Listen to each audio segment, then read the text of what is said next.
20,000 نبی ہوئے اور 313 رسول ہوئے. کتنے؟ 300 مرسل. تو وہ کہتے ہیں کہ 313 مرتبہ سے زیادہ تم روزانہ استغفر اللہ پڑھو نا، استغفر اللہ استغفر اللہ. تقریباً 4 تسبیحاں پڑھ لو تو آپ کا نام ان لوگوں میں شامل ہوگا جو کثرت کے ساتھ استغفار کرتے ہیں. تو کتنا سارا ٹائم لگتا ہے؟ تھوڑا ٹائم لگتا ہے. استغفار کرنے سے اللہ سبحانہ و تعالیٰ خوش ہوتا ہے، گناہوں کی معافی ملتی ہے، اور بہت ساری ایسی نعمتیں جن کے بارے میں ہم نے سوچا نہیں وہ اللہ تعالیٰ عطا فرماتے ہیں. اس کی سب سے بڑی وجہ کیا ہے؟ اس کی سب سے بڑی وجہ یہ ہے کہ جو بندہ کثرت سے استغفار کرتا ہے نا، یا تو ایسا ہوگا کہ اس سے گناہ ہوتے ہیں، اللہ تعالیٰ گناہوں کو پاک،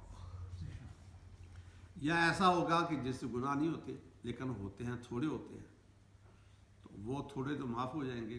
اس کثرت سے استغفار کرنے کی وجہ سے اللہ تعالیٰ اس کو نیکیاں عطا فرمائے.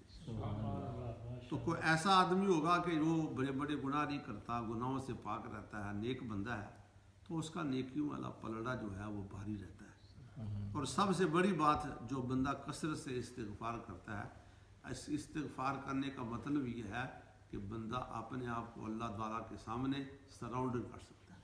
ہاتھ تھلے پھینک دیے، کچھ بھی نہیں ہے میرے پاس، ٹھیک ہے، میرے ہاتھوں میں حرکت پیدا کرنے والا تو ہے، میری نگاہوں میں بصیرت پیدا کرنے والا تو ہے، میری زبان میں قوت گویائی پیدا کرنے والا تو ہے، میرے کانوں میں قوت سماعت پیدا کرنے والا تو ہے، میرے قدموں میں چلنے کی طاقت پیدا کرنے والا تو ہے، میرے دماغ میں سوچن اور سمجھنے کی طاقت پیدا کرنے والا تو ہے، میرے دل میں شعور اور سرور کو پیدا کرنے والا تو ہے، میرے جسم کا ایک ایک انگ تیری بارگاہ میں کہتا ہے استغفر اللہ استغفر اللہ استغفر اللہ. اللہ تعالیٰ مجھے معاف کر دے، میں نے سرنڈر کر دیا تیرے آگے، ہتھیار پھینک دیے، میں کچھ بھی نہیں ہوں، میں جو کچھ ہوں تیرے کرم سے ہوں، استغفر اللہ. اللہ تعالیٰ مجھے معاف کر دے.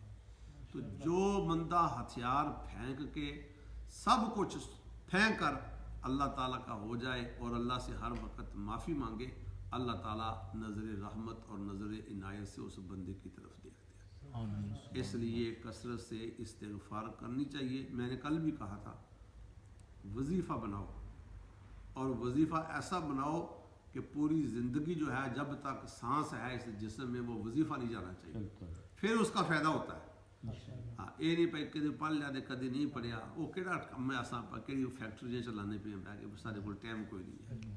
اب یہی کام ہے، اللہ کو یاد کرو، استغفار کرو. اگر یہ بھی آپ نے نہیں کرنا تو پھر کرنا کیا ہے؟ پھر کیا کرنا ہے؟ اس عمر میں بھی ٹائم نہیں تو پھر کہاں ٹائم ملے گا؟ اللہ تعالیٰ ہمیں توفیق نصیب فرمائے. وآخر دعوانا ان الحمدللہ رب العالمین. میرا مطلب یہ نہیں کہنے کا کہ آپ استغفار نہیں کرتے، آپ پڑھتے نہیں ہیں، آپ پڑھتے ہوں گے لیکن میں نے بھی ثواب لینا ہے تو ہمیں بھی ثواب لینے دیں. ہو سکتا ہے اس عدد کا آپ کو پتہ نہ ہو جو میں نے بتایا 313 کا، تو آپ اس سے زیادہ پڑھیں تاکہ آپ کا نام استغفار کرنے والے لوگوں میں لکھا جائے. اللہ تعالیٰ ہمیں اس کی توفیق نصیب فرمائے. الصلاۃ والسلام علیک یا سیدی یا رسول اللہ وعلی آلک واصحابک یا سیدی یا حبیب. آمین. الحمدللہ رب العالمین والصلاۃ والسلام علی رسولہ وحبیبہ محمد وعلی آلہ وصحبہ اجمعین. اللہم انت السلام ومنک السلام تبارک ربنا وتعالیت یا ذی الجلال والاکرام. ربنا ظلمنا انفسنا وان لم تغفر لنا وترحمنا لنکونن من الخاسرین. وصلی اللہ تعالی علی رسولہ وحبیبہ محمد وعلی آلہ وصحبہ اجمعین.